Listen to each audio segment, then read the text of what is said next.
Welcome into the Loochador Podcast here on Sunday, November the 12th, the day after A&M defeats Mississippi State 51-10. And, of course, earlier this morning, Billy Liucci with the report of Jimbo Fisher no longer going to be the head coach at Texas A&M. So we thought we would do a Loochador today like we normally do on Sundays, but a little bit different vibe, more newsy about just the current state of the program, and we'll touch on the games. Well, the game. I don't know where to go with this. Because we already did the emergency pod, so we'll take this a different route. Well, I mean, you break the news at 7:30. Yeah. And I know, because I've been following you on social media. I've been listening to you on SiriusXM. You've been all over the place. Has any more information been uncovered since the news broke? And, I think Elijah has been named the interim head coach since we last Elijah, interim head coach, and that's not a minor detail either. Number one, he's wildly popular with the players and the coaching staff, and the people in the building, and he helped put together a large part of this football team. And I think it's meaningful, and I think there's a part of just to not get too sentimental and far into the weeds, but I think there's a part of him that is Terry Price too. Yeah. And he's beloved over there, and those two were best friends on that staff. They coached alongside each other, and that means something. And I think that's the right thing to do. And it's interesting now when I say that because Bobby Petrino has had an incredible amount of success as a head coach. DJ Durkin was a head coach at Maryland. And they went with Elijah, so it speaks to the kind of respect they have for him. And he's also had the title of either, was it associate or associate head coach. But, oh, by the way, he's also someone I think everybody that anywhere close to that program knows that, whoever they ultimately hire, that's going to be the first conversation that new coach has, because keeping him would be an incredible coup for the next guy if he was able to come in and do that. It won't be easy because Elijah can work anywhere in the country that he wants, and that's not an exaggeration. So, but good for him, and I do think it's important because they have 2 more football games, and 3. There's a few people today, and it always happens when you break news like, "Oh, you did it wrong." If anyone truly knew how this process went down in terms of, and I'll talk about it on some level, but like you could tell, and people had said it on the boards, that I started to really sense that big change in the weather and the temperature things a little bit prior to Ole Miss. And it was I really thought it was a must-win game. I said as much. Said losing that and things would really ramp up. Prior to that, I'll be perfectly honest with you, I didn't think there was much of any chance, that Jimbo would get fired. And it had to do with the contract. You can argue it both ways all you want to, but I mean, that was the roadblock. But I didn't think. And then you start before that game, and man, and the way that week was going, and it's like, they can't fire him. Forget about 6 years of body of work. It was that close where you couldn't have fired him, in my opinion. And somebody might tell me later I'm wrong. I don't think you could have fired him if he beat Ole Miss, because he would have beaten Ole Miss, beaten bad Mississippi State team, and they'd be sitting right now at 5-2 in the SEC, going through a season with their backup and ultimately last night their third string quarterback, who we absolutely have to talk about. But I think they couldn't have. I mean, they certainly couldn't have this week with A&M sitting at 5-2 in the conference. And again, you'd be going to Baton Rouge with a chance to finish second in the SEC West. There's no way. But when you lost, all those numbers we've talked about them in depth. All those things just became more and more like just a wooden club over the head, boom, 9 in a row on the road, boom, all these to Ole Miss, Mississippi schools, 10-11, and just the timing of that with that Board of Regents meeting. So that thing took place Thursday. And that's when I really started to, hear that, okay, this is going to happen. The question is when. And there's 2 lines of thought. There was is this going to happen immediately, or is it going to happen at the end of the season? We've seen both. We've seen coaches fired at like LSU where they finish out the season. We've seen Chris Del Conte fire Tom Herman after a vote of confidence and like later in, further away from their final game than is typical or traditional. Or did he even let him coach a bowl game? I don't remember. Might have. But we're in a different college football world now since then. Just since then, because you have the portal date coming up on December 4th. So I think A&M clearly wanted to get that over with, rip that Band-Aid off, and let it be known to everyone that they're officially in the market. Schools sometimes like to do that early. You either like to do that or you like to go stealth. Most like to do it early because stealth makes it harder to court without getting, while your acting coach is going to find out. Just like I told you a couple weeks ago, Kevin Sumlin knew that A&M had eyes on Jimbo. Herman was fired after the Alamo Bowl. Okay, while he was still coaching here. So I also think let's be real here. Let's be real. That timing of that Regents meeting was bad in terms of just it happened on a Thursday. Probably by Thursday, by 5 o'clock, you knew stuff was going to happen, okay? The timing of it stunk in terms of I would have thought, why not tell Jimbo earlier in the week, let him know he's coaching his last game, and let him, maybe he tells that to the team before the game, maybe he tells it to him after. I don't, that's probably preference. But there was no early in the week. It was Thursday. So do you really want to go and drop that bomb on a Thursday or a Friday when these kids, have a game to play Saturday? It was just, so I understand that. And then why Sunday after the game? I think that's pretty obvious if you really think about it. I guess they could have done it in another few days or done it after Abilene or leading up to. But what does that really matter? Right. I think the fear from let's say you're one of the people that said, "Hey, we're moving on from this. This isn't going to work." Okay, if that was you, your biggest fear would be that, like, if I was one on the side, and there were people on that side. I don't think they were. I think they were more on the donor level. There are people on that side that would have been all in favor of another year. Hey, one more year, one more season. Let's see how it goes. Let's sturdy up the NIL. Let him make changes. If you let him coach against LSU, and I know LSU's ranked high, and Jaden Daniels probably win the Heisman, and they're scary, and A&M never wins in Death Valley. I've sat in that stadium, and I watched Les Miles do this. I watched Les Miles get a standing ovation leading his team into the locker room before the game. And it was this poignant moment, like LSU was saying goodbye, and Les knew this was goodbye, and he was teared up waving. And then he comes out and unfortunately kicks A&M's butt, and Coach Sumlin and them that LSU ran that rivalry. And guess what? Guess who's on the other side of that? Jimbo Fisher. And things fall through with Jimbo during that game, as the legend goes in Baton Rouge, and Les Miles stays. So, to me, I'm sitting here going, I wonder if Jimbo can pull this out and salvage it. And the reason I said all week, Mississippi State doesn't matter.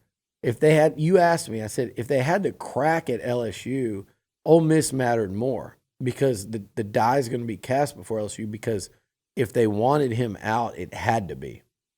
You could not risk, which is crazy to say because everybody wants to see it, just like we wanted to see what we saw last night. That was a freaking blast for the players, the coaches, the fans, and we'll talk about that weirdness in a minute.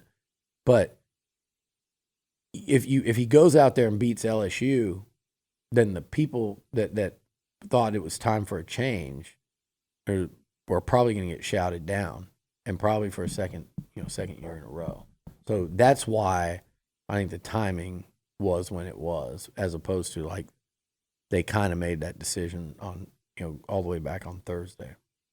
So now it feels like an eternity because I've been sitting here. You sit here and you think it's going to happen, and you think you have it on overwhelming in your own sources and how you do this. You feel like, man, and plus you've seen it so many times. You go, this is going to happen, but then you think about if there's a 1%, a 5%, a 10% chance it doesn't. You just got to kind of let that thing play out and see how it turns out. And last night's game was crazy to watch for me, David, and for you, and for a lot of people, because it was like, if we would have seen this all year, and I know that Mississippi State is terrible. I know that. Zach Arnett's probably getting fired after 1 year. That's how bad they've been. But it's the second worst Mississippi State team I've seen since they joined the SEC. The worst was probably, it might be the worst, Mike Leach's first year, but at least they beat LSU in week one, the COVID season. But it's a bad team. But I know what I saw, and so do all the fans, and I saw a team having fun. The way they played. I saw a quarterback that was, man, I could not be more impressed.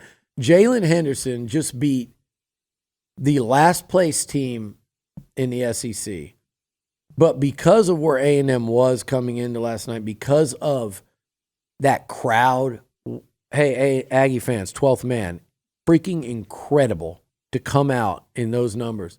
But for Jalen Henderson in his first, not start, but first ever real action at A&M, and almost first ever college football action that mattered, to play like that against an SEC team that, again, will finish last in the standings, people will always remember that game. And it wasn't 500-600, but it was 4 touchdowns. It was fun. It was fearless. It was fast. It was, and I'm going to tell you something. I know everybody's going to do this. That ain't a knock on Max. I think that it looked different. And it's a credit to Jalen. Played his ass off. It's not a knock on Max. So I also think it's a credit and a knock on the offensive play calling and the design. And I don't know if they simplified it for a guy that hasn't played a lot, or if they just said, hey, this fits what he does better. And that's just maybe more of their comfort zone in calling things, with the QB running, with the slants, and with the rolling him out and shots. Like, I don't. But no, I watched the game. It was different. It was different. It was called differently. It reminded me of when Fran got fired and Les Kenning finally got to call plays, and our own Stephen McGee and the Aggies walloped Colt McCoy in Texas. Yep. Out of nowhere. They went from this guy's running the option 37 times as seen on Cap Rock to throwing for 350 or whatever it was against Texas, a real Texas defense. But that was when Fran was fired. Jimbo, I'm telling you, when that game was being played, I really do not believe that Jimbo had any idea. That was him and Bobby Petrino, either during the week saying we need to do some things differently because this isn't working, or that. But I don't think they do that because they just moved the ball great against Ole Miss. So I think it was what they did to Henderson's skill set and what they thought he could do well and what they thought he could handle. And I don't know how that played out the way it did, but it was fun as hell to watch. It was beautiful, and the players were excited, motivated. You could tell they like him. But David, it was also the whole team. I'm telling you, I was listening to the game from field level, and I heard pads popping, not when A&M was on defense, but running backs hitting Mississippi State defenders, offensive linemen coming off the ball from me to you in half this distance, and I could still hear the pad. It sounded different. And I don't understand why, because he did not sit in that locker room and say, guys, this is my last game. That did not happen. Everyone found out today. No one knew about that till this morning. There was no, impassioned team pregame speech by Jimbo saying, this is it for me. There wasn't a win one for the Gipper. And by the way, nobody found out about that till this morning. And if you want to comment on that, my better advice would be to get the story next time. the second part, what I was getting at that's actually important is, so I don't know why. Jimbo was not coaching knowing this was it. The players were not playing saying, hey, we're going to go win one for our coach. But it seemed like it. And I know it's Mississippi State, and I don't care. Like, I know, like, I get it. But that type football with that passion, that energy, the defense was flying around. They're making plays on the football. I know they don't have good quarterbacks there without Will Rogers, but that pick by Deuce Harmon was sensational. Yeah. That Tyreek Chappelle pick was sensational. Amari Daniels, Reuben Owens. Then they bring in David Bailey. He was like, where's he been? Where's he been? And I mean, I just thought, obviously Anias, Noah Thomas had a good game. You name them, they were playing outstanding football. And if they'd have played like that all year and played with that kind of tempo and that kind of aggression on offense, which they did at times, but not nearly enough, right, then I think even without Connor, this is a team that would have won some of those games. Of those 4 losses, fine. I don't want to get carried away, but they win 2 of them. Yeah. And we're not having this conversation. I still think the whole season looks different with 15 at quarterback, but that happens to people. It does. It's happened. A&M didn't have to play Will Rogers. Yeah. Jackson Dart went from, running his mouth in a post-game press conference to facing Georgia. Got hit with a big dose of the football equivalent of real life. Okay, it happens to a lot of teams in the SEC, all over college football, but especially in this conference. So let's just shelve that, because I also think you lose the ability to kind of focus on just that when every year you're having multiple QBs hurt. Shelve all of it and say, if they'd have just played this style of ball that we saw last night against whatever, they won in whatever in the SEC, Ole Miss, if they'd have played with that level of football, that level, to outscore Mississippi State 51-3 after the first kickoff. By the way, what were y'all thinking then? Oh, so here we go. There's certain people that invest a lot in this program that I was looking up because I thought maybe they would just start just kind of just dropping themselves off the, second and third deck suites. But what a response by the football team. First drive response, and that was Henderson leading that charge. But then just the rest of that game, Nuño, that was fun. That's exactly what I thought. And I'm sitting there, it's just you're watching it going, is this really going to be it? But then you do have, the reality is 6 years. It's a hard sell if you were to say, hey, this is why it needs to change, or these are all the marks along the way. It would be very hard to sit here and go, you're wrong and here's why. And when that's the case, it's like I understand it. I did see a world where you could have given one more year because of the contract. Mm-hmm. And a lot of people would say, no, if you have the money, you go. Because you just answered your own question when you said that. 6 years in, this year I could give a lot of reasons why they fell just short. But that's kind of been, what's defined the tenure. That's, and the other option is, hey, why don't you just kick in a ton to NIL and kind of bootstrap him for one more year and say, hey, this is it. We're going to give you all this NIL money, keep this roster together, add guys in the portal, and you got to go change a couple of coaches. And I think that was the expectation. I think if you would have really pinned Jimbo down and said, I think that was probably what the thought was of like what was going to happen. And I don't think he would have disagreed with that. But then I think enough people said, if we're asking these questions, and then there was that lingering fear of how motivated were people going to be to step up and do that on the one hand, and on the other hand, do we really have a feel and a gauge for what's about to happen when that portal opens? Which is opened. There's been some real fear and trepidation internally about, and there's been rumors and of guys that had one foot out the door and were prepping to leave.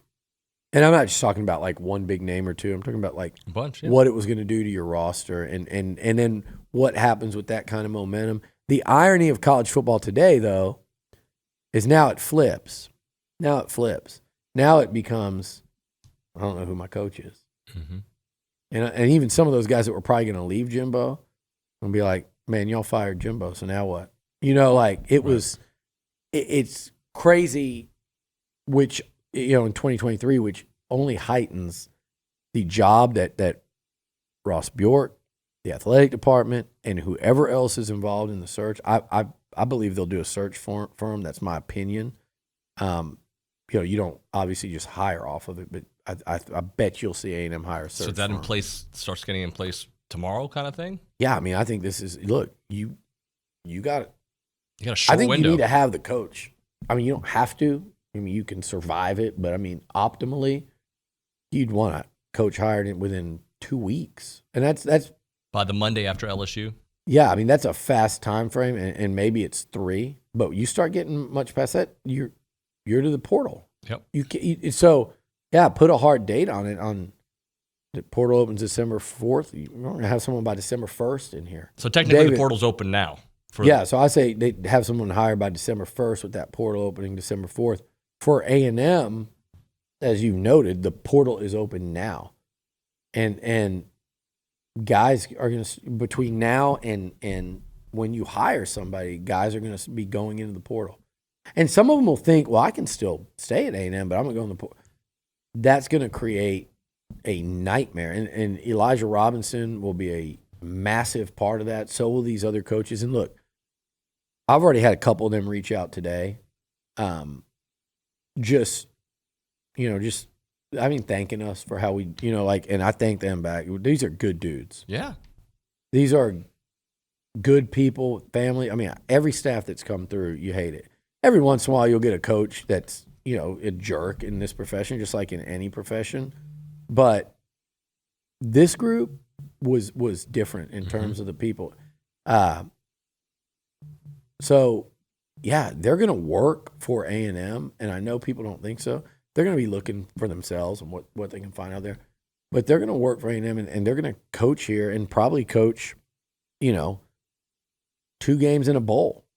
And can they keep players? And it'll be a decent bowl. Like, it's not like what we expect. I mean, it's not going to be like the Bahamas Bowl. I mean, odds are probably pretty heavy that A&M will be playing in the Houston Bowl again with an interim coach like they did years ago with Tim DeRuyter or Mike Hankwitz. It was there, right? It was Tim DeRuyter after Sherman got fired. Yeah. So that's what it'll probably be like, A&M K-State or A&M Kansas, and then it becomes the whole thing of like, are they looking at Leipold? I mean, I think he'll be on a long list. Like I said yesterday, David, I don't think there is. I know there's not a candidate like a one guy. Like I know for a fact they didn't fire Jimbo Fisher to hire somebody else specifically. They're going on a coaching search, and I think it's going to be everywhere from high-profile playoff contending Power 5 coordinators. So you can just start looking at the top names on those lists, to under the radar, up-and-comer, badass ball coaches, mm-hmm. like I said, Kansas State, Kansas, Willie Fritz at Tulane, who was at Sam Houston. And again, like, I'm not saying these guys are the highest, to like, a Jeff Traylor at UTSA, his name's going to come up. I mean, he would love this job. He's got, the chops, the recruiting chops, the ties in Texas. There's all, I don't think they would, but like, do you look at Joey McGuire at Tech and again, his ties in the state? It's going to be all over the map. Obviously, Mike Elko, look, there's no secret that Texas A&M and Michigan State will both take a long, hard look at Mike Elko. We know where I stand on that one. I would be all for it times 10. But there's other people I would feel that way about too. And then I said this the other day. I think they're going to pick. There's going to be names up here that are out of like the current kind of like what can they really spend. Because if I go to you, now they don't pass around a hat to fire a coach, but if, I'm just naming names here, if a DeBoer or a Lanning or, not Dan Campbell in the NFL, I mean, look, they're going to call Dan, okay? I think Dan's going to be fine where he's at. They're on the verge of something special up there. Timing is everything. Had they gone, if they were 3-7 right now and he thought, man, this is just not going well, I might be here only one more year, it'd be different. I would love him, but he's doing something special in a city that has never, like their legendary coach is Wayne Fonts. Okay, so that one's but they'll call. That'll be a call. Somebody threw out the name of and I'm just talking about people on our board, like Cliff Kingsbury. I don't think so, but he'd be a call. He would take, there's going to be a lot of people that will fit the profile because the profile is going to be like this. Mm-hmm. Because I think if the profile and they think it's like this, they're going to get calls and interest from people that are up here where they just are going to go, hey, he's got a 7, he's got a 10 million, he's got a $20 million buyout. But he wants and to if come. hey, we can get Dalton Hughes over here. We can get Coach Huey. Dalton says a lot of money. We can get Coach Huey, but we don't really have that buyout money. That's when you kind of can pass the hat, because if somebody goes, no, let's get that done. Here you go. Done. Boom. That's the buyout. Now and so I do think there'll be some guys where A&M goes, oh, damn, I didn't think we could get him. Right. Okay, that changes things a little bit. So this is going to be a fascinating search. I hope it's a quick one. I don't want any dragging out.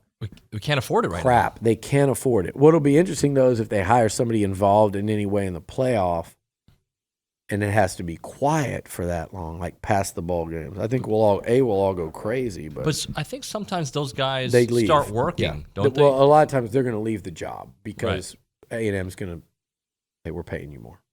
We're paying you more. This is more important than that right now because this is your future. This is a total hypothetical, or just, don't you think there's somebody woke up this morning, a coach out there, calls their agent, find out about this A&M job, right? Like this morning is happening. I would do a thing, and my buddy said this today, and I agreed with him totally. I would put out, we are not going to go hire Lane Kiffin's. Ole Miss do not give him a raise. We're not in the market.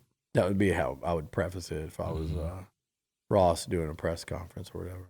And is that today, by the way? I was doing that today at 5 o'clock. Okay. That's what I would throw that in there. Yeah.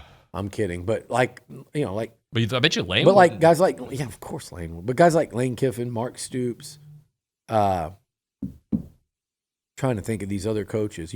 I hear Mike Gundy, people talk about on the boards. Okay, that's fine. But you guys know what those guys make. And even if they came for the same contract, but just were able to add years and find themselves in a better situation, maybe Mark Stoops goes, man, I can't get over at Kentucky. I've done all I can. It's a secondary sport here. Maybe if Lane Kiffin goes, man, I've been always talking about A&M. It'd be the ultimate heel turn for me to go there. He'd probably do it just for that. He might do a pay cut, and I'm not in favor of that. But the other one would be and I said, who's the third guy I just said there? Stoops, Kiffin, Gundy. Gundy, yeah. But does he make $9 million a year there? Okay, he makes a lot. You don't have to look it up. It's a ton. Yeah. I'm saying any of those guys, if you're even bumping them, you're paying them as much as you did Jimbo to go get them, and what you're paying Jimbo off. So it is and there's no brainer. It is a big bite. I think there are a couple people that I think would crush it here if it wasn't even an object, and I think from Dan Lanning, I think would make an absolute killing here. I wish he would have hung around Georgia another couple years and gotten that shot. I think Dan Campbell would win anywhere. I don't think that's in the cards, I just don't believe so. And I'm kind of ruling. Am I ruling out everybody? That's what it feels like. I don't mean to do that. But I think what you're saying is, don't expect us to go outbid somebody who's already making X amount of dollars. And it might happen that way. It might be like, you might look in I'm looking at the Pac-12, like Oregon State, or I don't think this is one either, but like a Chip Kelly. Like what if Chip Kelly was like, I can't do anything here? Is he still hot enough to get it done? I mean, you say that and it's like, who knows? He's doing okay at UCLA. Bring him here, let him recruit. His offense still looks relevant. But, I mean, nobody's mentioned Dion. And I don't think that's the road they're looking down. Nobody's mentioned Urban. I don't think that's the road they're looking down, Urban Meyer. But Dan Mullen? No. I ruined the show on that one. But those, there's a ton of names is what I'm getting at. And whereas in the past, I would keep it more concise. I don't think that is necessary right now because it's not true. Right. It's not concise. There's not a top 3. There's probably not a top 5. There are names. Certainly there are names they're looking at. This didn't happen yesterday, Nuño, but I do think this kind of spun up in a matter of a couple of weeks. I really do. I mean, I know there are people, there's a vast network of people that make decisions and have power at A&M. Certainly some of them, as is the case with any coach fired ever anywhere, have been waiting for the chance, to see, turn back and see that they've got some support and go, okay, now let's make this move. Let's move on him. Because Jimbo had all the power here. And maybe that's also a lesson to A&M is don't, and I don't mean that like, if I gave you complete and total autonomy, like that was part of the deal. That was part of the deal for Jimbo. That was part of the deal when Scott left with the new AD. Like, it was part of the deal, and everyone was okay with it. And you didn't hear me sit here and complain about it. Everyone was okay with it. He had a championship. He knew how to do it. And 3 years in, boy, did it look like they were going to replicate another one. But the lessons to be learned in this thing are don't ease up with the guaranteed money. Yep. Not the extensions, ease up with the guaranteed money. Mistake. The second lesson there, I think, is to not let it get where the coach, has too much autonomy and power. And again, that's not Jimbo coming in and taking all that. Was just, they was set up for him to operate that way. The only guy that I think that can really get away with that is Nick Saban at Alabama, and we know the reasons why. But it always becomes so. That's another thing. And if A&M wants to fix this, truly, like BS aside, right? There's got to be more stability at Texas A&M. And I know somebody can break through here and there. But if you really want to look at programs that have struggled, that were powerful, and then not programs like A&M that just can't get over, you've got to have, I think, a clear line of power, but also support of chancellor, president, AD, head coach. And I thought A&M was starting to get there when they brought Jimbo in. They had Woodward and like it felt like, but they go through too many presidents, way too many presidents. They go through. They're on 3 ADs, since they joined the SEC. Too much instability at those 2 spots, and then 6 years apiece for the last 2 coaches in the SEC. That's probably better than normal. Yeah, probably better. I bet as of today, there isn't 3 other of the 14 schools that have gone through less that could say we've had 2 head coaches since 2012. Alabama, Kentucky, probably Kentucky. And Georgia. I'm saying 2, yeah. So Richt and Kirby. Richt and Kirby, yeah. That might be. I mean, there's going to be another one. I know. So try not to correct me. I know, but it's going to be a really short list. So they've been all right on that front. It's the everything else. And both the coaches in the SEC have flirted with breaking through. Sumlin early, Jimbo midway. Yep. Maybe it'll be a third time's the charm, but we have no idea, where they're going, what they're going to do. It's going to be fascinating to watch. I think they rolled the dice. I know most people say, "What the hell are you talking about?" This was going nowhere. But just the timing of it all in the contract and how it's the constraints that's gonna put on, maybe, depending on who they can get, and just how close Jimbo and this team really were this year. But then you go and you look at Tennessee and how bad they just got beat Saturday, and you go, I would say this, it was so much there for the taking this year for A&M. I mean, it really was. And it was there for the taking last year, which is why Brian Kelly could walk into LSU, go pluck a quarterback out of the transfer portal, and win the West. Yeah. These last 2 years, it was just right there for you. And I understood last year, but then this year, all that recruiting class goes into year 2. And I think, revisionist history is going to be a bitch on this one, but I think there were a lot of guys from that class and a lot of really good young players at A&M that were going to be looking elsewhere, And if they do today, they were also going to be doing so December 4th. So did it feel like you were heading to Titanic, heading towards the iceberg? Yeah. The question was, and that everyone had to decide, and it's people that are swing more, influence than me and you, was how fast were they approaching that iceberg, and did they have time? Did Jimbo have time to steer it off course? And the determination was that he didn't.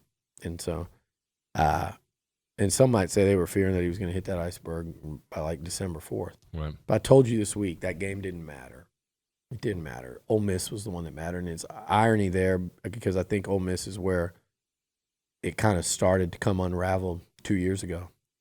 They were ready to turn the corner. They were ready to become elite. They were ready to go back-to-back New Year's Six and be welcoming the number 1 class of all time. And they just couldn't quite get to the finish line that year. Again, doing so with a backup QB. They couldn't quite get to the finish line, losing close games in the fourth quarter on the road. Theme. And he couldn't get it back. Yeah. It sucks. And I feel awful for coaches and kids in this instance. Even the kids that were frustrated with their playing time or position coach or Jimbo or whatever. Even those guys, when you sit in the locker room and your coach gets fired and you have to have that talk. The AD comes in and, a couple of assistant coaches maybe speak. I don't know if they had Elijah address the team, but, when you're at that age, that's emotional stuff. And it's hard to process. And then now when you have options in front of you and decisions to make in a short period of time, that's rough on them too. That's really rough. I think they're going to come out and play their asses off these next couple of weeks, especially in Baton Rouge, because I think that made whoever's making that decision, I hope it was a lot harder based on how these kids were playing these last couple of weeks. Because I've seen teams quit. I've seen teams A&M's played quit. I've seen A&M teams quit. I know they say Aggies never quit. I've seen A&M teams mail it in certain seasons, in certain games. This team, this group right there, they do not quit. So I don't expect them to in a couple weeks in Baton Rouge. And hopefully they come out and can have fun for Elijah and the rest of the staff and the fans again. And I'll tell you, that was weird last night because it felt like a last game, let's let it all hang out for Coach. And it felt like a last game for Jimbo, let's let it all hang out and let's just go out there and have fun and play. But that wasn't the case. I didn't know that. But it sure as hell seemed like it. All right, we'll have a lot more, obviously, on TexAgs Radio tomorrow morning. Thanks so much for watching the Loochador Podcast, presented by Academy Sports and Outdoors. By the way, let me tell you a little bit more about Academy Sports and Outdoors. Enter for your chance to win a $10,000 Academy gift card plus SEC Championship game tickets just by signing into the Academy app. The ultimate SEC football sweepstakes runs until November the 18th. No purchases necessary. Odds depend on entries received. Again, it ends on November the 18th. You can find complete rules at academy.com/official-rules. One thing. Yes, sir. This is a weird deal. I just realized that Dalton bought me cold coffee. You're not into cold coffee? No. I'm not either. I'm anti-cold coffee. But it was very nice of him to do that. The ice is melted now. Now it's like a watered down coffee. You can put it in the microwave. That's weird. Yeah. Thanks for watching. Somebody said that they just saw a mountain lion in their backyard.